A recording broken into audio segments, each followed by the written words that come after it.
নমস্কাৰ মোৰ প্ৰিয় বন্ধু বান্ধৱসকল, তোমালোকে কেনেকৈ আছা? আশা কৰোঁ ঈশ্বৰৰ কৃপাত বহুত ভালে আছা। চ' বন্ধুসকল, মই তোমালোকৰ কাৰণে আৰু এটা ভিডিঅ' লৈ আহিছোঁ। এইটো হৈছে তোমালোকৰ 5th চেমৰ পলিটিকেল ছায়েন্সৰ যিটো পেপাৰ ফাৰ্ষ্ট হয় সেইটোৰ দ্ৰৌপদী ৰাজনৈতিক দৰ্শন অৰ্থাৎ ক্লাছিকেল পলিটিকেল থিয়ৰী। এইটো বিশেষকৈ অসমীয়া মিডিয়ামৰ কাৰণে মই কুৱেশ্যন আনচাৰবিলাক লৈ আহিছোঁ আৰু এইটো মই যিমানখিনি প্ৰিভিয়াছ ইয়াৰ কুৱেশ্যন পেপাৰ সেইখিনি চাই লৈ আহিছোঁ। বহুতেই খুবেই ইম্পৰ্টেণ্ট গুৰুত্বপূৰ্ণ প্ৰশ্ন উত্তৰখিনি এইখিনিৰ ভিতৰতে তোমালোকৰ পৰীক্ষাত আহিব। তোমালোকে নিশ্চিত হৈ এইখিনি যদি নোটছ পঢ়ি থাকা তেতিয়াহ'লে তোমালোকৰ চিন্তা কৰিবলৈ একো নাই, তোমালোকৰ গোটেই কুৱেশ্যন কমন পৰি যাব বন্ধুসকল, তোমালোকে বহুত এটা ভালেই মাৰ্কছ পাবলৈ সক্ষম হ'বা। স্পেচিয়েলি এইটো চেপ্টাৰত তোমালোকৰ দ্ৰৌপদী ৰাজনৈতিক দৰ্শন কাক বোলে ইয়াৰ সংজ্ঞা দিবলৈ আহে আৰু যিটো প্ৰথম চেপ্টাৰত ইণ্টাৰপ্ৰিটেশ্যন অফ টেক্স এইটোৰ পৰা তোমালোকৰ এইকেইটাই প্ৰশ্ন কাটে, বাৰ বেলেগ একো প্ৰশ্ন নাকাটে। Critically examine the difference approaches to the interpretation of texts. এইটোৱে তোমালোকৰ বেছি কুৱেশ্যন কাটা দেখা যায়। যিমানেই আছে তোমালোকৰ এইটোৱে কুৱেশ্যন থাকে। ইণ্টাৰপ্ৰিটেশ্যন অফ টেক্সৰ ওপৰত থাকে ডিফাৰেণ্ট এপ্ৰ'চবিলাক কি আছিল, ঠিক আছে। এন'চিয়েটেড বাই দ্য টেনিছ বল, ঠিক আছে। Critically analyses the different school in interpretation of text as proposed by tennis বলে এইটোৱে প্ৰশ্ন উত্তৰ আকৌ তোমালোকৰ ৰিপিট কৰিছে। এইটোৱে একেই, অলপমান ডিফাৰেঞ্চ টাইপৰ কৰি কাটিছে। ইয়াত স্কুল বুলি কৈছে, ইয়াত ডিফাৰেণ্ট এপ্ৰ'চ বুলি কৈছে, প্ৰায় একেটাই বস্তু। তোমালোকে যদি ভালদৰে মন কৰি চোৱা ইয়াত যিবিলাক আছে এইটো চেপ্টাৰৰ যিখিনি কুৱেশ্যন মাত্ৰ 3টা কুৱেশ্যন চালে হ'ল। ডিফাৰেঞ্চ এপ্ৰ'চেছবিলাক চাব লাগে। 5টা এপ্ৰ'চ আছে, সেই 5টা এপ্ৰ'চৰ বিষয়ে ভালদৰে অধ্যয়ন কৰিলে হ'ল। আৰু তোমালোকে এইটো পঢ়িব লাগে যে এই ফাৰ্ষ্ট চেপ্টাৰৰ পৰা দ্ৰৌপদী ৰাজনৈতিক দৰ্শন কাক বোলে আৰু ইয়াৰ সংজ্ঞাসমূহ দিব লাগে, ঠিক আছে। ইয়াৰ অৰ্থটো বহলাই আলোচনা কৰিব লাগে, এইটো কুৱেশ্যনে কাটে। গতিকে বন্ধুসকল, আমি আগতীয়াকৈ এইটো প্ৰথমতে দ্ৰৌপদী ৰাজনৈতিক দৰ্শন কাক বোলে আৰু ই কেনেকৈ আৰম্ভ হৈছিল এইটোৰ বিষয়ে অলপ থুলমূল আলোচনা কৰিম, ঠিক আছে। চ' বন্ধুসকল, এইটো আহি গ'ল তোমালোকৰ 1 নম্বৰ কুৱেশ্যন, যিটো হ'ব বহুতেই খুবেই গুৰুত্বপূৰ্ণ আৰু ইম্পৰ্টেণ্ট প্ৰশ্নটো তোমালোকে ভালদৰে মুখস্থ কৰিবা। ৰাজনৈতিক দৰ্শন বুলিলে কি বুজায়? দ্ৰৌপদী ৰাজনৈতিক দৰ্শন সম্পৰ্কে আলোচনা কৰা, ঠিক আছে। ৰাজনৈতিক দৰ্শন মানে কি আৰু এইটোৰ বিষয়ে আমি আলোচনা কৰিলে হ'ল দ্ৰৌপদী ৰাজনৈতিক সন্দৰ্ভত, ঠিক আছে। ইয়াত ইংলিছত হ'ব what do you mean by the political philosophy discuss about classical political philosophy বুলিলে কি বুজা আৰু এইটো ডিছকাছ কৰিব দিছে, ঠিক আছে। এতিয়া আমি আগবাঢ়ো, এইটো আমি প্ৰথমতে চাই ল'ম ইয়াৰ মিনিং। পলিটিকেল ফিলচফি মানে কি চাওঁ। ৰাজনৈতিক দৰ্শন হ'ল ৰাষ্ট্ৰ, চৰকাৰ, ৰাজনীতি, স্বাধীনতা, ন্যায় বিচাৰ, সম্পত্তি অধিকাৰ আৰু কৰ্তৃপক্ষৰ দ্বাৰা বহন কৰা আইনী সিদ্ধান্তসমূহৰ বিষয়ে মৌলিক অধ্যয়ন, ঠিক আছে। এইটো বুজি পাইছা তোমালোকে নিশ্চয় যে আমাৰ ৰাষ্ট্ৰ, ৰাজনীতি কি হয়, স্বাধীনতা কেনেকৈ আমি পাব পাৰোঁ, ন্যায় কেনেকৈ পাব পাৰোঁ, আমি সম্পত্তি কেনেকৈ আহৰণ কৰিব পাৰোঁ, আমাৰ যিবিলাক অধিকাৰ আছে সেইবিলাক আমি কেনেকৈ বহন কৰিব পাৰোঁ, ঠিক আছে। এইবিলাক যিবিলাক আইনী সিদ্ধান্ত হয় সেই সিদ্ধান্তসমূহ যেতিয়া লোৱা হয় তাকেই কি বুলি কোৱা হয়?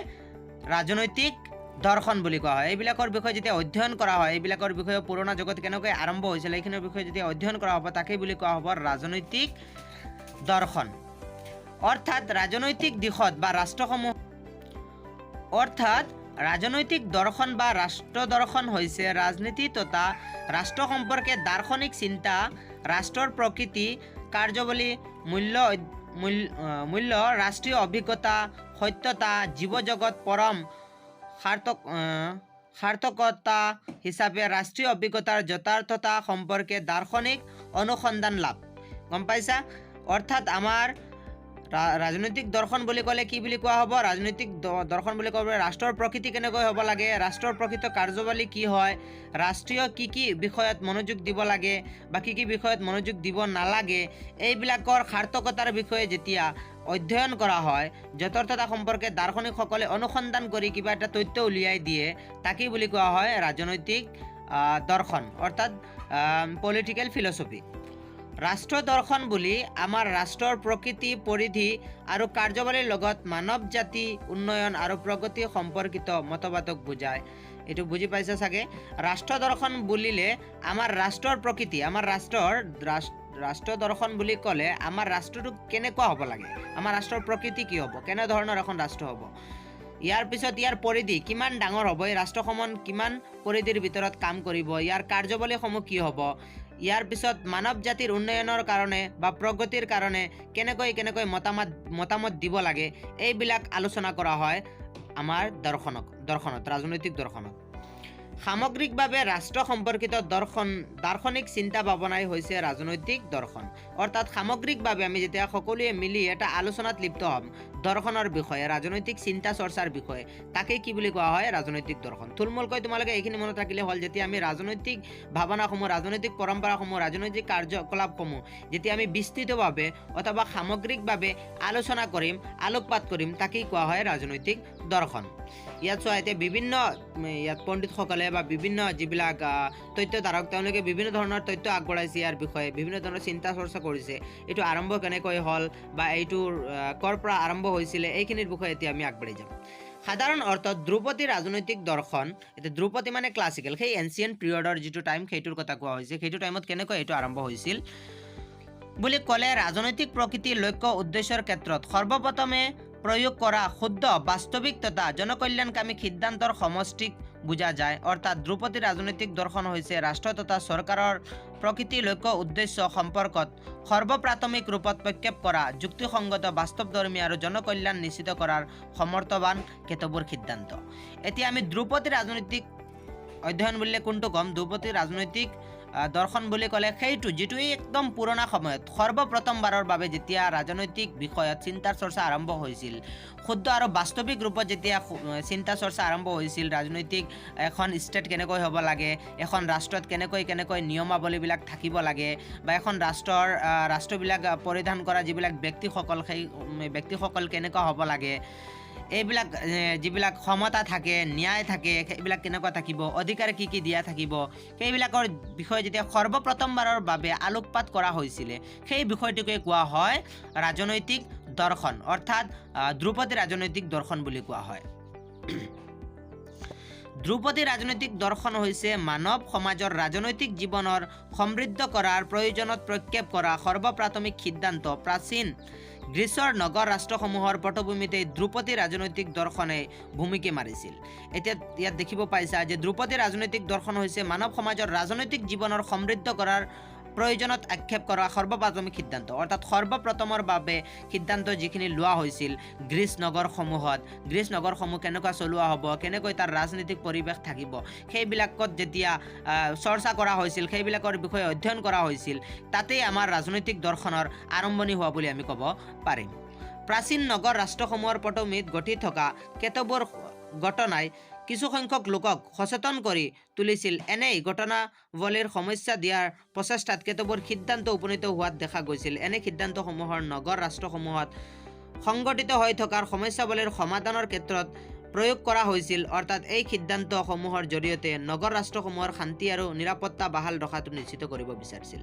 অৰ্থাৎ যিসকল সেই সময়ত ব্যক্তি আছিল, সেইসকলে এই গ্ৰীচৰ নগৰ ৰাষ্ট্ৰসমূহত বহুতো অসুবিধাৰ সৃষ্টি হৈছিল অথবা বহুতো অশান্তিৰ সৃষ্টি হৈছিল, ৰাষ্ট্ৰসমূহৰ মাজত বিভিন্ন ধৰণৰ পৰিৱেশৰ সৃষ্টি হৈছিল, অসমতাৰ সৃষ্টি হৈছিল, ন্যায়সমূহ পোৱা নাছিল।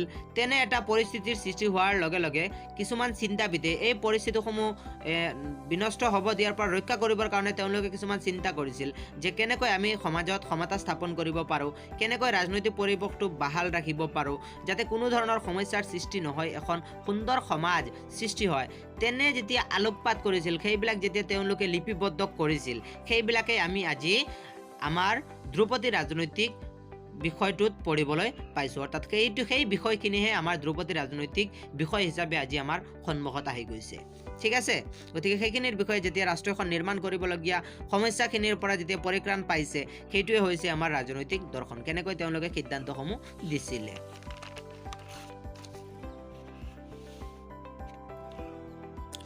পোনপ্ৰথমে দাৰ্শনিক প্লেটো আৰু এৰিষ্টটলে গ্ৰীচৰ নগৰ ৰাষ্ট্ৰৰ সমস্যাৱলীক লৈ চিন্তা কৰিছিল। তেওঁলোকৰ পদ্ধতিগত অধ্যয়নৰ জৰিয়তে নগৰ ৰাষ্ট্ৰৰ সমস্যাৱলী সমাধানৰ ওপৰত গুৰুত্ব আৰোপ কৰিছিল। পদ্ধতিগত অধ্যয়নৰ জৰিয়তে তেওঁলোকে নগৰ ৰাষ্ট্ৰৰ ভিন্ন ভিন্ন সমস্যাৱলীৰ সমাধানৰ ক্ষেত্ৰত সহায়ৰ বাবে কেতবোৰ সিদ্ধান্ত আগবঢ়াইছিল।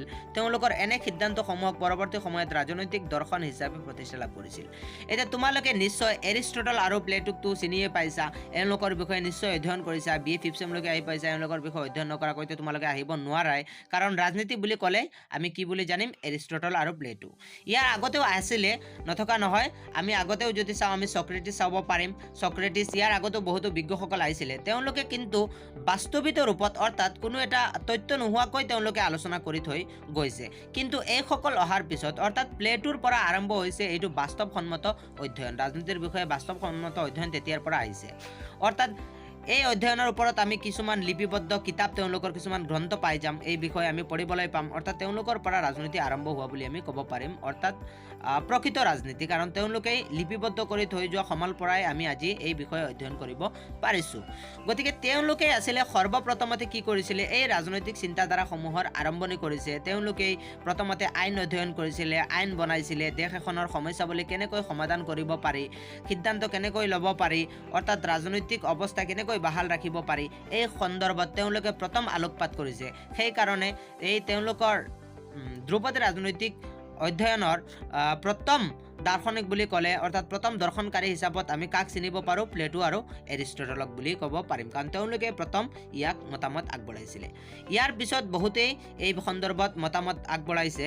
পৰৱৰ্তী সময়ত মেকিয়াভেলিৰ শাসন অৱস্থাৰ পটভূমিত উদ্ভৱ হোৱা বিভিন্ন সমস্যাৱলীসমূহৰ সমাধানৰ ক্ষেত্ৰত ব্যক্তিগত অধ্যয়নৰ ভিত্তিত কেতবোৰ সিদ্ধান্ত পৰামৰ্শ দাঙি ধৰিছিল। তেওঁ আগবঢ়োৱা সিদ্ধান্তসমূহৰ বাস্তৱিক ৰূপায়ণৰ জৰিয়তে শাসন ব্যৱস্থাক এক সুস্থিৰ ৰূপ দিয়াটো সম্ভৱ বুলি তেওঁ পৰামৰ্শ আগবঢ়াইছিল। ইয়াৰ পিছত আহি গ'ল কোন? মেকিয়াভেলি। ঠিক আছে, মেকিয়াভেলি ইয়াৰ পিছত তেওঁ এইটো সন্দৰ্ভত এই চৰকাৰ কেনেকৈ চলাব লাগে, চৰকাৰৰ নিয়মাৱলী কি থাকিব লাগে, ন্যায় কেনেকৈ প্ৰতিষ্ঠা কৰিব পাৰি, সমাজৰ উন্নতি কেনেকৈ কৰিব পাৰি, এনেদৰে ৰাজনৈতিক সিদ্ধান্তসমূহ তেওঁ দিছিলে। আৰু তেওঁ কৈছিলে যে এই সিদ্ধান্তসমূহ দিয়াৰ পিছত তেওঁ কৈছিলে যে এখন চৰকাৰ কেনেকৈ হ'ব লাগে, সেই চৰকাৰখন কেনেকৈ চলি যাব লাগে। যদি এই পৰামৰ্শখিনি চৰকাৰে মানি যায়, তেওঁ দিয়া সিদ্ধান্তখিনি যদি চৰকাৰে পালন কৰি যায়, তেতিয়াহ'লে কি হ'ব? এটা সুন্দৰ আৰু ধুনীয়া ৰাষ্ট্ৰ পৰিচালনা কৰাত এইখিনিয়ে সহায় কৰিব। ঠিক আছে, ইয়াৰ পিছত মেকিয়াভেলিয়ে কি কৰিছে? আগবঢ়োৱা শাসন সম্পৰ্কীয় এনে সিদ্ধান্তসমূহ পৰৱৰ্তী সময়ত ৰাজনৈতিক দৰ্শন হিচাপে চিহ্নিত হৈছিল। ইয়াৰ পিছত তেওঁ মেকিয়াভেলি যিখিনি সিদ্ধান্ত আগবঢ়াইছিল, এইখিনি সিদ্ধান্তেই পৰৱৰ্তী সময়ত গৈ কি হৈ গ'ল? ৰাজনৈতিক দৰ্শন হিচাপে লিখা হৈ গ'ল। এইখিনি ৰাজনৈতিক দৰ্শনৰ হিচাপে স্বীকৃতি পাই গ'ল, এইখিনি ৰাজনৈতিক দৰ্শন হিচাপে চিনাক্ত কৰা হ'ল। ইয়াৰ পিছত কি কৰিছিলে চোৱা, মেকিয়াভেলিৰ পিছৰ সময়ছোৱাত থমাছ হবছ আৰু জন লক নামৰ চিন্তাবিদ দুজনেও ৰাজনৈতিক বিষয়বস্তু সম্পৰ্কত তেওঁলোকৰ নিজস্ব মতামত দাঙি ধৰিছিল। মধ্যযুগৰ শেষৰ সময়ছোৱাত ইউৰোপত উদ্ভৱ হোৱা ৰাজনৈতিক আচল অৱস্থাৰ পটভূমিত তেওঁলোকৰ নিজস্ব ৰাজনৈতিক সিদ্ধান্ত আগবঢ়াইছিল। অৰ্থাৎ ইয়াৰ পিছত তেওঁলোকে যেতিয়া মেকিয়াভেলি শেষ হৈ গৈছিলে, তেতিয়া কাৰ যুগ আহি গৈছিলে? থমাছ হবছ আৰু জন লক। তেওঁলোকেও বহুতো ধৰণৰ তথ্য আৰু বিষয়বস্তু সম্পৰ্কত নিজৰ মতামত দাঙি দিছিল, নিজৰ মতামতখিনি দিছিল। মধ্যযুগৰ ইউৰোপত উদ্ভৱ হোৱা ৰাজনৈতিক যিটো অচল অৱস্থা, ৰাজনৈতিক যিটো ব্যাঘাত ঘটিছিল, তেতিয়াই তেওঁলোকে তেওঁলোকৰ নিজৰ সিদ্ধান্তসমূহ আগবঢ়াইছিল। আৰু সেই সিদ্ধান্তসমূহৰ দ্বাৰা তেওঁলোকে শাসন আৰু সাহিত্যৰ মাজত এটা সুসম্পৰ্ক গঢ় লৈ তুলিছিল। আৰু সেই সম্পৰ্কৰ যাতে বাহাল ৰাখি আগতীয়া জীৱনত যাতে ধুনীয়াকৈ এখন ধুনীয়া ৰাষ্ট্ৰ আৰু চৰকাৰ প্ৰতিষ্ঠা কৰিব পাৰি, তাৰ বিষয়ে তেওঁলোকে বিভিন্ন অভিমত দাঙি ধৰিছে। আৰু এইখিনিৰ পিছত দৰ্শনৰ নাম লৈছিল। তোমালোকে দেখিব পাইছা, এইখিনি কোৱা হৈছে। ইয়াৰ উপৰি তেওঁলোকে ৰাষ্ট্ৰৰ উৎপত্তি সম্পৰ্কে ভিন্ন ভিন্ন সিদ্ধান্ত আগবঢ়াইছিল। আৰু তেওঁলোকে এখন ৰাষ্ট্ৰ কেনেকৈ উৎপত্তি হয় বা এই ৰাষ্ট্ৰসমূহ কেনেকৈ আগুৱাই যাব পাৰে, এইখিনিৰ বিষয়ে তেওঁলোকে নিজৰ অভিমত দিছিল। Plato, Aristotle, Machiavelli, Thomas Hobbes, John Locke আদি চিন্তাবিদৰ ৰাজনৈতিক বিষয়বস্তু সম্পৰ্কে আগবঢ়োৱা বিভিন্ন সিদ্ধান্তসমূহ একেলগে ধ্ৰুপদী ৰাজনৈতিক দৰ্শন হিচাপে নামাকৰণ কৰা হয়। এই যিবিলাক তত্ত্বধাৰক আছে, যিবিলাকে তত্ত্বসমূহ দিছে, সিদ্ধান্তসমূহ দিছে, যেনে Plato, Aristotle, Machiavelli, Thomas Hobbes, John Locke, এই যিবিলাক তেওঁলোকে অধ্যয়ন কৰি গৈছে, তেওঁলোকে যি বিষয়বস্তু সম্পৰ্কে নিজৰ সিদ্ধান্ত আগবঢ়াইছে, সেই সিদ্ধান্তসমূহকেই আমি একেলগে কি বুলি কওঁ? ধ্ৰুপদী ৰাজনৈতিক দৰ্শন হিচাপে আমি নামাকৰণ কৰিছোঁ। অৰ্থাৎ ধ্ৰুপদী ৰাজনৈতিক দৰ্শন হৈছে প্লেটো, এৰিষ্টটল, মেকিয়াভেলি, হবছ আৰু জন লকে চিন্তাবিদসকলৰ ৰাজনৈতিক বিষয়বস্তু সম্পৰ্কে প্ৰকাশিত লেখনিসমূহৰ এক সমষ্টিগত ৰূপ। অৰ্থাৎ তেওঁলোকে যিখিনি লেখনি আগবঢ়াই গৈছে, সেই বিষয়ে অধ্যয়ন কৰাটোৱে হৈছে আমাৰ কি? ৰাজনৈতিক দৰ্শন। ঠিক আছে, গতিকে তোমালোকে এতিয়া নিশ্চিত হিচাপত গম পাই গৈছে যে ৰাজনৈতিক দৰ্শন কি হয়। অৰ্থাৎ আমি যদি ক'ব পাৰোঁ যে ৰাজনৈতিক চিন্তা চৰ্চা প্ৰথম আৰম্ভণি ক'ত হৈছিলে? গ্ৰীচত। আৰু কোনে আৰম্ভ কৰিছিলে? প্লেটো আৰু এৰিষ্টটলে। ইয়াৰ পিছত মেকিয়াভেলি আহি গ'ল, ইয়াৰ পিছত থমাছ হবছ আহি গ'ল, ইয়াৰ পিছত আহি গ'ল জন লক। এনেকুৱা ধাৰাবাহিকভাৱে এইটো ৰাজনৈতিক দৰ্শন চলি গৈছে আৰু এইটো আজি গৈ এটা আধুনিক ৰূপ পাই গৈছে। গতিকে সেই সময়ৰ কথাই কোৱা হৈছে, অৰ্থাৎ ধ্ৰুপদী ক্লাছিকেল যিটো পিৰিয়ড, সেই এনচিয়েণ্ট টাইমৰ যিখিনি কথা, সেইখিনি কথাকে ইয়াত তোমালোকে লিখিব লাগে যে কেনেকৈ আমাৰ এই ৰাজনৈতিক সিদ্ধান্তসমূহ আৰম্ভণি হ'ল। এইটোৱে হৈছে ৰাজনৈতিক দৰ্শন। ইয়াত কিছুমান এপ্ৰচেছ তোমালোকে দেখিবলৈ পাবা। ৰাজনৈতিক বিজ্ঞানত কিছুমান এপ্ৰচেছ আছে। আজি আমি এইটো ভিডিঅ'ত দুটা এপ্ৰচ আলোচনা কৰিম আৰু পিছৰ ভিডিঅ'খিনি তোমালোকক মই বাকী এপ্ৰচখিনি দি দিম। গতিকে প্ৰথম এপ্ৰচলৈ আমি যাওঁ। ইয়াত তোমালোকে দেখিবলৈ পাইছা যে পাঠ্যৰ ব্যাখ্যাত তলত দিয়া দৃষ্টিভংগীসমূহৰ আলোচনা কৰা। গতিকে পাঠৰ ব্যাখ্যাত যিখিনি তেওঁলোকে পাঠৰ ব্যাখ্যা আগবঢ়াই দিছে, অৰ্থাৎ ক্লাছিকেল পলিটিকেল থিয়ৰীত যিখিনি ব্যাখ্যা আগবঢ়াইছে তেওঁলোকে, সেই সন্দৰ্ভত আমি আলোচনা কৰিম। পাঠৰ ব্যাখ্যা কৰোঁতে তেওঁলোকে যিবিলাক কিতাপ ৰচনা কৰি গৈছে, প্লেটো হওক, এৰিষ্টটল হওক, মেকিয়াভেলি হওক, তেওঁলোকে যিবিলাক গ্ৰন্থ আলোচনা কৰি গৈছে, সেইখিনিৰ দৃষ্টিভংগীসমূহ কেনেকৈ আছিল, কি দৃষ্টিভংগী ৰাখি তেওঁলোকে সেইখিনি আলোচনা কৰিছিল, আৰু পিছত এইসমূহ গ্ৰন্থ যেতিয়া অধ্যয়ন কৰিছিলে, এইসমূহ যেতিয়া ব্যাখ্যা কৰিছিলে, এই ব্যাখ্যা কৰোঁতে কেনেকুৱা দৃষ্টিভংগী ৰাখিছিলে, সেই দৃষ্টিভংগী তোমালোকে ইয়াত পঢ়িবলৈ পাৰিবা। অৰ্থাৎ প্ৰথম হৈছে আমি মাৰ্ক্সীয় দৃষ্টিভংগী। অৰ্থাৎ মাৰ্ক্সীয় লোকসকল, যিসকল মাৰ্ক্সীয় লোক আছিলে, তেওঁলোকে এই যিটো ক্লাছিকেল পলিটিকেল থিয়ৰী, সেইটো কেনেভাৱে লৈছিলে, তেওঁলোকৰ মতামত কি আছিলে, তেওঁলোকে কেনেধৰণৰ ৰাষ্ট্ৰ হ'ব লাগে বুলি অভিমত কৰিছিলে, এইখিনি আমি এতিয়া আলোচনা কৰিম। ঠিক আছে, এতিয়া মাৰ্ক্সীয় দৃষ্টিভংগী। ইয়াত চোৱা, বিভিন্ন সময়ত মাৰ্ক্সীয় দৃষ্টিভংগীৰ মাধ্যমেৰে পাঠ্যৰ ব্যাখ্যা দাঙি ধৰা দেখা যায়। ঐতিহাসিক পাঠ্য একোখনত ব্যাখ্যাৰ ক্ষেত্ৰত লেখকে মাৰ্ক্সীয় দৃষ্টিভংগী ব্যৱহাৰ কৰা দেখা যায়। অৰ্থাৎ ঐতিহাসিক সময়ৰ পৰা কি হৈ আছে, এইটো মাৰ্ক্সীয় দৃষ্টিভংগী চলি আছে। অৰ্থাৎ কাৰ্ল মাৰ্ক্স অহাৰ পিছতেই মাৰ্ক্সীয় দৃষ্টিভংগীৰ জন্ম হৈছিলে। ইয়াৰ পিছত তেওঁলোকে, মাৰ্ক্সবাদী যিসকল আছে, তেওঁলোকে কি কৰে, যেতিয়া পাঠ্যৰ অধ্যয়ন কৰে বা পাঠ্যৰ ব্যাখ্যা কৰে, তেওঁলোকে মাৰ্ক্সীয় দৃষ্টিভংগী লৈহে পাঠৰ ব্যাখ্যা আগবঢ়ায়। এই দৃষ্টিভংগীৰ মাধ্যমেৰে যেতিয়া কোনো পাঠ্যৰ ব্যাখ্যা দাঙি ধৰা চেষ্টা কৰা হয়, তেতিয়া গ্ৰন্থৰ ব্যাখ্যাকৰ্তাই নিজস্ব বিখ্যাত মূল গ্ৰন্থসমূহ এনে এক ছবি দাঙি ধৰাৰ চেষ্টা চলায়। এই দৃষ্টিভংগীৰ বিশেষকৈ শ্ৰেণীগত দ্বন্দ্ব, শ্ৰেণীগত শোষণ আদি বিষয়সমূহৰ বিশেষ প্ৰাধান্য লাভ কৰে। গতিকে যেতিয়া মাৰ্ক্সবাদী চিন্তাধাৰাসকলে বা মাৰ্ক্সবাদী এজন ব্যক্তিয়ে এইখিনি পাঠৰ ব্যাখ্যা আগবঢ়ায়, তেতিয়া তেওঁ কি কৰে, তেওঁ মাত্ৰ তেওঁলোকৰ কেইটামান নিজস্ব বিষয়ত তেওঁলোকে মনোনিৱেশ কৰে। সেইখিনি হৈছে, প্ৰথম হৈছে শ্ৰেণীগত দ্বন্দ্ব, শ্ৰেণীগত শোষণ। শ্ৰেণীগত দ্বন্দ্ব মানে হৈছে শ্ৰেণী হিচাপত। আমাৰ সমাজত আগৰ পৰাই দুটা শ্ৰেণীৰ প্ৰভাৱ আছিলেই, তোমালোকে গমেই পাইছা যে দুটা শ্ৰেণী, এটা আপাৰ ক্লাছ, এটা লোৱাৰ ক্লাছ, নিম্ন শ্ৰেণী আৰু উচ্চ শ্ৰেণী। উচ্চ শ্ৰেণীৰ মানুহসকলে সদায় নিম্ন শ্ৰেণীৰ মানুহক কি কৰি থাকে, হাৰাশাস্তি কৰি থাকে বা দমন কৰি থাকে। আৰু তেওঁলোকৰ সেইটো হিচাপতে দণ্ড দিয়া হয়। তেওঁলোকক উচ্চ শ্ৰেণীৰ যিবিলাক মানুহ আছে, তেওঁলোকে নিম্ন শ্ৰেণীৰ লোকক হাৰাশাস্তি কৰে, দণ্ড প্ৰদান কৰে, হয়নে নহয়? আৰু সেইটো হিচাপতেই দণ্ড প্ৰদান কৰা হয়।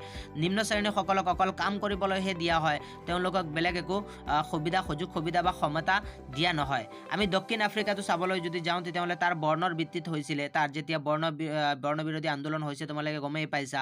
তাত যিবিলাক হোৱাইট ছালৰ মানুহবিলাকে কি কৰিছে, ব্লেক ছালৰ মানুহবিলাকক কি কৰিছিলে, বিভিন্ন ধৰণৰ শোষণ কাৰ্য চলাইছিলে আৰু তেওঁলোকক ডমিনেট কৰিছিলে। ঠিক আছে, গতিকে এই শ্ৰেণীগত দ্বন্দ্ব, তেওঁলোকে এইটোৰ বিষয়তে আলোকপাত কৰে। আৰু শ্ৰেণীগত শোষণ, ঠিক আছে, এই বিষয়ত বিশেষ প্ৰাধান্য লাভ কৰে।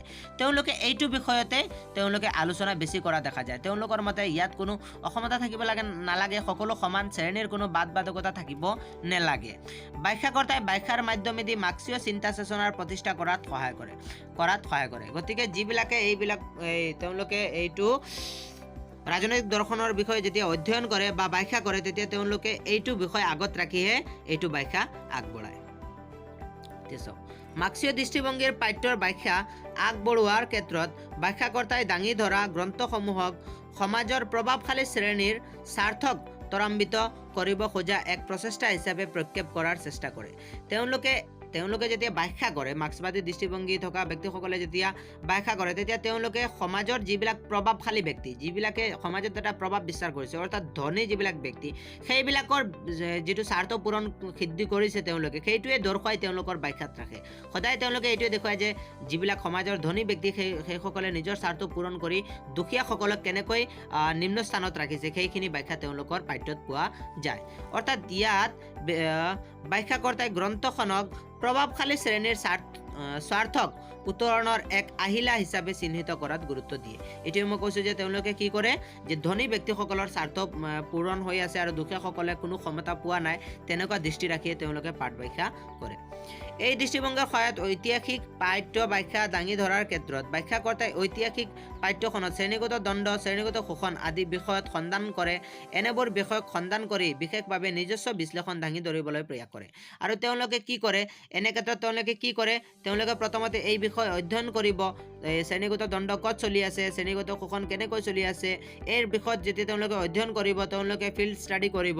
ফিল্ড ষ্টাডি কৰাৰ পিছত তেওঁলোকে এইখিনি যেতিয়া দৰ্শন হিচাপে লিপিবদ্ধ কৰে, তাকেই কি বুলি কোৱা হয়, মাৰ্ক্সীয় দৃষ্টিভংগী বুলি কোৱা হয়। অৰ্থাৎ আমি পাঠ্য ব্যাখ্যা কৰোঁতে যেতিয়া মাৰ্ক্সীয় দৃষ্টিভংগী লৈ ব্যাখ্যা কৰিম, তাকে কি বুলি কোৱা হয়, মাৰ্ক্সীয় দৃষ্টিভংগী। এতিয়া মাৰ্ক্সীয় দৃষ্টিভংগী নিশ্চয় তোমালোকে বুজিব পাৰিছা যে মাৰ্ক্সীয় দৃষ্টিভংগী বিশেষকৈ তেওঁলোকে সমাজত দুই শ্ৰেণীৰ কথা কয়, উচ্চ শ্ৰেণী আৰু নিম্ন শ্ৰেণী, আৰু এই উচ্চ শ্ৰেণীৰ লোকসকলে কেনেকৈ নিম্ন শ্ৰেণীক তলতীয়া কৰি ৰাখিছে, এই বিষয়ে তেওঁলোকে সন্ধান দিয়ে আৰু তেওঁলোকে এই বিষয়তে নিজৰ ব্যাখ্যাটো আগবঢ়ায়। ঠিক আছে। মাৰ্ক্সীয় দৃষ্টিভংগী ব্যৱহাৰ কৰি পাঠ্যৰ ব্যাখ্যা আগবঢ়োৱা কেতবোৰ সুবিধা প্ৰত্যক্ষ কৰা যায়। এই দৃষ্টিভংগী ব্যৱহাৰ কৰাৰ পটভূমিত উপলব্ধ সুবিধা প্ৰত্যক্ষ কৰা যায়। যেনে এতিয়া এই দৃষ্টিভংগীত বহুতো সুবিধাও আছে, অসুবিধাও আছে, কিন্তু ইয়াত বিশেষকৈ মই সুবিধাখিনি উল্লেখ কৰি দিছোঁ। তোমালোকৰ সুবিধাখিনি লিখিলেও তোমালোকৰ এনেও দীঘলীয়া হৈ যাব, গতিকে 5 মাৰ্ক্সৰ কাৰণে আহিব, আৰু 5 মাৰ্ক্সৰ কাৰণে আহিলে এই দুটা সুবিধা উল্লেখ কৰি দিব, অলপমান ভাল মাৰ্ক্স পোৱাত সহায় হ'ব। ঠিক আছে। এতিয়া মাৰ্ক্সীয় দৃষ্টিভংগীৰ সুবিধাসমূহ কি কি আমি চাওঁ। এই দৃষ্টিভংগীয়ে পাঠ্যৰ ব্যাখ্যা দাঙি ধৰাৰ ক্ষেত্ৰত ব্যাখ্যাকৰ্তাই মূল পাঠ্যত বৰ্ণিত লিখনিৰ মাজত সন্ধান কৰি শ্ৰেণী সম্পৰ্কৰ ক্ষমতা, আঁচনি আদি বিষয়ত পাঠকৰ সন্মুখত দাঙি ধৰে। পাঠকে ব্যাখ্যাৰ মাধ্যমেদি মূল গ্ৰন্থৰ লেখকে দাঙি ধৰা সমাজখন শ্ৰেণী সম্পৰ্কৰ ক্ষমতা, গাঁথনি আদিৰ সৈতে পৰিচয় হোৱাৰ সুযোগ লাভ কৰে। গতিকে এইটো আগতে আলোচনা কৰিছোঁ যে তেওঁলোকে কি কৰে, তেওঁলোকে দুটা শ্ৰেণীৰ বিষয়ে অনুসন্ধান চলায়। এই শ্ৰেণীটোত কোনে কি পাইছে, কাৰ ক্ষমতা বেছি আছে, উচ্চ শ্ৰেণীৰ ক্ষমতা বেছি নে নিম্ন শ্ৰেণীৰ ক্ষমতা বেছি, উচ্চ শ্ৰেণীৰ যিবিলাক লোক আছে তেওঁলোকে নিম্ন শ্ৰেণীক কেনেকৈ প্ৰত্যাহ্বান জনাইছে, কেনেকৈ তেওঁলোকক বিভিন্ন ধৰণৰ শোষণ কাৰ্য চলাইছে, এই বিষয়ে তেওঁলোকে অধ্যয়ন কৰে। ইয়াৰ পিছত এইখিনিহে লিপিবদ্ধ কৰা হয়, আৰু ইয়াৰ পৰা আমি সমাজতে অসমতা চলি আছে সেই বিষয়ে আমি কি হ'ম, জ্ঞাত হ'ব পাৰোঁ, আৰু ইয়াৰ পৰা আমি কেনেকৈ মুক্তি লাভ কৰিব পাৰোঁ, অৰ্থাৎ এখন সমাজ কেনেকৈ বাহাল ৰাখিব পাৰি, কেনেকৈ ধুনীয়া সমাজৰ সৃষ্টি কৰিব পাৰি, সেই বিষয়ে তেওঁলোকে অভিমতো কৰে। ইয়াৰ পিছত আছে মুক্তিকামী সাধাৰণ জনতাৰ প্ৰয়োজনক স্বীকৃতি দিয়ে। আৰু 2 নম্বৰত কৈছে যে মুক্তিকামী সাধাৰণ জনতা, যিবিলাক সাধাৰণ জনতা তেওঁলোকে শোষিত হৈ আছে উচ্চ শ্ৰেণীৰ লোকৰ পৰা, তেওঁলোকৰ এই শোষণৰ পৰা মুক্তি পায়, মুক্তি পাবলৈ কেনেকৈ কাম কৰিব পাৰে, এইখিনিৰ বিষয়ে তেওঁলোকে অনুসন্ধান কৰি এনেকুৱা পাঠকৰ আগত দাঙি ধৰে। ঠিক আছে, নিশ্চয় তোমালোকে এইটো বুজি পাইছা যে মাৰ্ক্সীয় দৃষ্টিভংগী কি হয়। এতিয়া আমি আলোচনা কৰিম নাৰীবাদী দৃষ্টিভংগী। ঠিক আছে, পাঠ্য ব্যাখ্যাত আমাৰ নাৰীবাদী দৃষ্টিভংগী কেনেকৈ অধ্যয়ন কৰা হয় সেই বিষয়ে আমি আলোকপাত কৰিম। নাৰীবাদী দৃষ্টিভংগী পাঠ্য ব্যাখ্যাত ব্যৱহৃত আন এক দৃষ্টিভংগী হৈছে নাৰীবাদী দৃষ্টিভংগী। এই দৃষ্টিভংগীৰ সমৰ্থকসকলৰ ভিতৰত মেৰী wollstonecraft, ইমা গোল্ডমেন, সুসান অকিন আদি। গতিকে পাঠ্য ব্যাখ্যাত আৰু এটা দৃষ্টিভংগী আমি পাইছোঁ কি, নাৰীবাদী দৃষ্টিভংগী, আৰু এই দৃষ্টিভংগী সমৰ্থন কোনে কোনে কৰিছিল, মেৰী wollstonecraft, ইয়াৰ পিছত ইম্মা গোল্ডেন, ইয়াৰ পিছত সুসান অকিন আদি। এই সমূহ পণ্ডিতসকলে কি কৰিছিলে, ইয়াৰ ওপৰত আলোকপাত কৰিছিলে বা এনেকুৱা তেওঁলোকৰ ব্যাখ্যাখিনি আগবঢ়াইছিলে। এই দৃষ্টিভংগীৰ মূলতঃ ঐতিহাসিক পাঠ্যসমূহত নাৰী বিদ্বেষী বিষয়বস্তু সন্ধান কৰে।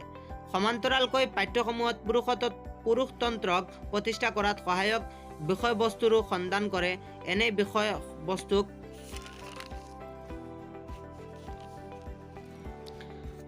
প্ৰক্ষেপ কৰি পাঠ্যসমূহত নাৰীৰ স্বাৰ্থৰ বিৰোধী ৰূপত পাঠ্যকৰ আগত তুলি ধৰে। ইয়াত মানে তেওঁলোকে যিটো নাৰীবাদী দৃষ্টিভংগী, সেই দৃষ্টিভংগীত কি হৈছে, বিশেষকৈ নাৰীৰ যিবিলাক অসমতা, সমাজত নাৰীবিলাক কেনেকৈ উৎপীড়িত হৈ আছে সেই বিষয়ে তেওঁলোকে অনুসন্ধান কৰে। আৰু এটা যে পুৰুষতান্ত্ৰিক সমাজৰ যে সৃষ্টি হৈছে, আমি সকলোৱে যে পুৰুষক গুৰুত্ব দিওঁ, নাৰীক গুৰুত্ব নিদিওঁ, সেই বিষয়ে তেওঁলোকে অনুসন্ধান কৰি পাঠকৰ আগত সেই আলমসমূহ ধৰি তোলে। ঠিক আছে, এই দৃষ্টিভংগীৰ মতে সকলোবোৰ ঐতিহাসিক পাঠ মূলতঃ পুৰুষে লিখা, আৰু এনে পাঠ্যসমূহত পুৰুষৰ প্ৰসংগই অধিক প্ৰাধান্য লাভ কৰে। নাৰীৰ সম্পৰ্কীয় বিষয়বস্তু ঐতিহাসিক পাঠ্যসমূহত কেতিয়াও স্থান দিয়া দেখা নাযায়। এই প্ৰসংগত বিখ্যাত নাৰীবাদী চিন্তাবিদ সুসান অকিনৰ মন্তব্য প্ৰণিধানযোগ্য। ঠিক আছে, গতিকে ইয়াত তোমালোকে গমেই পাইছা যে কি কৈছে। ইয়াত কৈছে যে ঐতিহাসিক যিবিলাক পাঠ অধ্যয়ন কৰা হয় সেইবিলাকত নাৰীৰ অস্তিত্ব নাই বুলিবই পাৰি। অৰ্থাৎ যিবিলাক পাঠ লিখিছে সকলো পুৰুষেই লিখিছে আৰু নাৰীয়ে যিবিলাক লিখিছে সেইবিলাকক কি কৰা নাই, ক'তো দেখা পোৱা নাযায় বা সেইবিলাকক কোনো স্থান দিয়া হোৱা নাই বুলি এইটো নাৰীবাদী যিবিলাক দৃষ্টিভংগী তাত কোৱা হৈছে। ঠিক আছে, আৰু তেওঁলোকে এনেকৈ ব্যাখ্যা দাঙি ধৰি দিছে যে নাৰীসকলে একোতে স্থান নাপায়, নাৰীসকল আগৰ পৰাই উৎপীড়িত হৈছে। ঠিক আছে, ইয়াৰ পিছত ইয়াৰ বিষয়ত এজন মন্তব্য দিছে এজনে, তেখেতৰ মতে ইয়াত কোনে কৈছে, সুসান অকিনে কি মন্তব্য দিছে তেওঁৰ মন্তব্যটো চাওঁ হা। The great tradition of political philosophy consists generally speaking of writing by men for men and about men. ইয়াত নিশ্চয় তোমালোকে বুজিব পাইছা যে গ্ৰেট ট্ৰেডিশ্যন যিটো আমাৰ পলিটিকেল ফিলচফি যিটো গঢ় লৈ উঠিছিলে সেইটো জেনেৰেলি কাৰ বিষয়ে উঠিছে, এইটো হৈছে আমাৰ পুৰুষতান্ত্ৰিক সমাজৰ বিষয়ে। অৰ্থাৎ পুৰুষৰ ৰাইটিংবিলাকে তাত পোৱা যায়, তেওঁলোকৰ অভিমতবিলাক পোৱা যায়, পুৰুষৰ বাবেই লিখা হৈছে আৰু পুৰুষতান্ত্ৰিক সমাজ বুলি তেওঁলোকে এনেদৰে ব্যাখ্যা কৰিব বিচাৰে। অৰ্থাৎ মহিলাক কোনো অগ্ৰাধিকাৰ দিয়া নাই বা কোনো স্থান দিয়া নাই বুলি তেওঁলোকে মত প্ৰকাশ কৰে। নাৰীবাদী দৃষ্টিভংগীৰ মতে ঐতিহাসিক পাঠ্যসমূহত পুৰুষতন্ত্ৰক প্ৰকাশক পাঠ্যসমূহৰ বিশেষ উল্লেখ থকা দেখা যায়। এই দৃষ্টিভংগীয়ে পুৰুষক ৰাজহুৱা স্তৰৰ কাম কাজৰ বাবে উপযুক্ত হিচাপে চিহ্নিত কৰিছে। প্লেটো, এৰিষ্টটল, মেকিয়াভেলি, লক, ৰুছো আদি চিন্তাবিদে নিজস্ব পাঠ্যসমূহত ৰাজহুৱা স্তৰৰ কাম কাজৰ বাবে মূলতঃ পুৰুষকে দায়িত্ব অৰ্পণ কৰিছে। গতিকে দেখিবলৈ পোৱা যায় যে কি হৈছে, আগৰ পৰাই মহিলাসকলক ইমান এটা স্থান দিয়া হোৱা নাই, সকলো কামতে পুৰুষকে দিয়া হৈছে। আৰু যিবিলাক আমাৰ ডাঙৰ ডাঙৰ লেখিকা যিবিলাকে লিখি গৈছে, লেখক যেনে প্লেটো, এৰিষ্টটল, মেকিয়াভেলি, লক, ৰুছো, এইবিলাকত তেওঁলোকৰ যিবিলাক চিন্তাধাৰা আৰু তেওঁলোকে যেনেকৈ সমাজ সৃষ্টি কৰিছে সেই সমাজত তেওঁলোকে মহিলাসকলক কোনো অগ্ৰাধিকাৰ দিয়া নাই বা মহিলাসকলৰ কোনো দায়িত্ব দিয়া নাই। অকল পুৰুষে দায়িত্ব বহন কৰিব লাগে সেইখিনি তেওঁলোকে দেখুৱাই গৈছে যে অকল পুৰুষকে দায়িত্বখিনি দিব লাগে। নাৰীবাদী দৃষ্টিভংগী মতে পুৰুষক ৰাজহুৱা কাম কাজৰ বাবে উপযুক্ত বুলি বিবেচনা কৰা নাৰীক অনুপযুক্ত হিচাপে চিহ্নিত কৰিছে। এই দৃষ্টিভংগীয়ে নাৰীক সদায় ঘৰুৱা কাম কাজৰ দায়িত্ব পালনতে সীমাবদ্ধ ৰাখিব চেষ্টা কৰে। নাৰীক ঘৰুৱা পৰ্যায়ৰ কাম কাজৰ সীমাবদ্ধ ৰখাৰ ফলত নাৰীসুলভ গুণসমূহক মূল্যহীন হিচাপে স্বীকৃতি দিয়ে বুলি এই দৃষ্টিভংগীয়ে মন্তব্য প্ৰকাশ কৰে। এই দৃষ্টিভংগী আকৌ কি কয়, এই দৃষ্টিভংগীয়ে কৈছে যে নাৰীসকলক পুৰুষক সকলো সুযোগ সুবিধা দিয়া হয়, কিন্তু নাৰীসকলক কোনো ধৰণৰ উপযুক্ত সুযোগ সুবিধা দিয়া নহয়, তেওঁলোকক মাত্ৰ ঘৰুৱা কাম কৰিবলৈহে ব্যৱহাৰ কৰা হয়। অৰ্থাৎ তেওঁলোকৰ যিবিলাক ঘৰুৱা দায়িত্ব থাকে সেইখিনি পালন কৰিবলৈ ৰখা হয় আৰু মাত্ৰ সন্তান জন্ম দিয়া মেচিন হিচাপত তেওঁলোকক ব্যৱহাৰ কৰা হয়, তেওঁলোকক কোনো ধৰণৰ সুযোগ সুবিধা দিয়া নহয়। যাৰ ফলত কি হয়, নাৰীসকলৰ কি হয়, যিখিনি গুণসমূহ থাকে সেই গুণসমূহ কি হৈ যায়, মূল্যহীন হৈ যায়, তেওঁলোকৰ কোনো মূল্য নাথাকে, সমাজত তেওঁলোকৰ কোনো এটাই গুণ দেখা পোৱা নাযায়, তেওঁলোকে মূল্যহীন হৈ পৰে। ঠিক আছে, ইয়াৰ পিছত চাওঁ নাৰীবাদী দৃষ্টিভংগীৰ সুবিধা আৰু অসুবিধাসমূহ বহুতো আছে, তাৰে কিছুমান তলত উল্লেখ কৰা হ'ল। এতিয়া নাৰীবাদী দৃষ্টিভংগীৰ কেইটামান সুবিধা আৰু অসুবিধা তলত উল্লেখ কৰা হৈছে, আমি এইখিনি চাওঁ। এই ব্যাখ্যাই নাৰী বিদ্বেষী আৰু পুৰুষতন্ত্ৰক প্ৰতিষ্ঠা কৰাত বিষয়বস্তুক সন্ধান দিয়ে। এই যিটো ব্যাখ্যাকৰ্তা বা নাৰীবাদী যিটো ব্যাখ্যাকৰ্তা তেওঁলোকে কি কৰে, তেওঁলোকে যে এই সমাজখন পুৰুষতান্ত্ৰিক সেই বিষয়ে তেওঁলোকে ব্যাখ্যা দিব বিচাৰে আৰু নাৰীসকলে যে কোনো এটা স্থান পোৱা নাই, অধিকাৰ পোৱা নাই, সেই বিষয়ে তেওঁলোকে তেওঁলোকৰ পাঠ্যত ব্যাখ্যা দাঙি ধৰে। এই ব্যাখ্যাত সমাজৰ নাৰী বিদ্বেষৰ পৰিমাণ হ্ৰাস কৰে আৰু এইটো ব্যাখ্যাৰ ফলত কি হয়, নাৰীসকলে লাহে লাহে কি পাই আছে, সামাজিক অৱস্থাত তেওঁলোকে কিছুমান ন্যায় পাই আছে, ক্ষমতা পাই আছে আৰু তেওঁলোকে বহুতো লাভান্বিত হৈছে, কাৰণ এইটো ব্যাখ্যা পঢ়াৰ পিছত নাৰীসকলক অলপ হ'লেও অধিকাৰ দিয়া হৈছে। ইয়াৰ পিছত ইয়াৰ অসুবিধা চোৱা। নাৰীবাদী দৃষ্টিভংগীয়ে সদায় একপক্ষীয় ব্যাখ্যা আগবঢ়ায়। গতিকে নাৰীবাদী যিটো দৃষ্টিভংগী তেওঁলোকে অকল নাৰীৰ কথাই চিন্তা কৰে, বাকী সমাজ তেওঁলোকৰ আগত একোৱেই নাই, তেওঁলোকে মাত্ৰ ধ্যান দিয়ে ক'ত, নাৰীসকলে কি সুবিধা পোৱা নাই, নাৰীসকলে ক্ষমতা পোৱা নাই, নাৰীসকলৰ ওপৰতে তেওঁলোকে প্ৰক্ষেপ কৰে, তেওঁলোকে বেলেগ ফালে দৃষ্টি নিদিয়ে। এই দৃষ্টিভংগীয়ে ব্যাখ্যাকৰ্তাক পাঠ্যৰ প্ৰাসংগহীন ব্যাখ্যা দাঙি ধৰে গতিকে এই ব্যাখ্যাই আৰু এটা ভুল কাম কৰে যে তেওঁলোকে কি কৰে কেতিয়াবা পাঠ্যৰ যিখিনি ব্যাখ্যা ধৰে সেইখিনিৰ প্ৰাসংগই নাথাকে সেইখিনিৰ কোনো বাস্তৱতাই নাথাকে বাস্তৱৰ লগত মিল নাখায় অৰ্থাৎ যুক্তিহীন ব্যাখ্যাও কেতিয়াবা তেওঁলোকে কি কৰে দাঙি ধৰে গতিকে আজি আমি এই দুটা ট্ৰেডিশ্যন চাই লৈছোঁ এপ্ৰ'চেছ চাই লৈছোঁ আমি কি কি পাইছোঁ মাৰ্ক্সবাদী আৰু নাৰীবাদী নিশ্চয় তোমালোকে মাৰ্ক্সবাদী আৰু নাৰীবাদীটো বুজি পাইছা এতিয়া আমি নেক্সট ভিডিঅ'ত চাম বাকী আৰু দুটা এপ্ৰ'চেছ আছে সেই এপ্ৰ'চেছবিলাক আমি নেক্সট ভিডিঅ'ত চাম তোমালোকৰ সেই এপ্ৰ'চখিনি হ'ব সেই এপ্ৰ'চখিনি আছে মনোবিশ্লেষণাত্মক দৃষ্টিভংগী আৰু সৰ্বাত্মক দৃষ্টিভংগী দুটা আছে আৰু দৃষ্টিভংগী এই দুটাৰ বিষয়ে আমি আলোচনা কৰিম এটা হ'ব মনোবিশ্লেষণাত্মক দৃষ্টিভংগী এটা হ'ব সৰ্বাত্মক দৃষ্টিভংগী এই দুটা চালেই তোমালোকৰ এই চাৰিটা এপ্ৰ'চৰ পৰা এটা এপ্ৰ'চ আহিবই মোৰতো বিশেষকৈ নাৰীবাদী আৰু মাৰ্ক্সীয় দৃষ্টিভংগী এই দুটা অলপমান হাৰ্ড যেন লাগিছে এইখিনি আহি যাব পাৰে গতিকে চিন্তা কৰিবলগীয়া একোৱেই নাই বন্ধুসকল নিশ্চয় তোমালোকে বুজি পাইছা যে একদম সহজ ভাষাত মই তোমালোকক বুজুৱাই দিছোঁ আৰু যদি তোমালোকক মোৰ কথাখিনি স্পষ্ট হোৱা নাই তোমালোকে আৰু ভালদৰে বুজাই দিম লেকচাৰ মেথডছত তেতিয়াহ'লে মই তোমালোকক বুজাই দিম তোমালোকে ভিডিঅ'টো চাই দিবা লাইক কৰি দিবা হয়তো ভিডিঅ'টো অলপ দীঘলীয়া হৈছে মই আৰু সৰু কৰি বনাবলৈ চেষ্টা কৰিম আৰু অলপ দীঘলকৈ নবনালে নহয় কাৰণ তোমালোকে সকলো বস্তু ভালদৰে বুজি নাপাবা ভালদৰে বুজি পোৱাৰ কাৰণে মই অলপ দীঘলীয়া কৰিছোঁ মোৰ ভিডিঅ'টো লাইক কৰি দিবা প্লিজ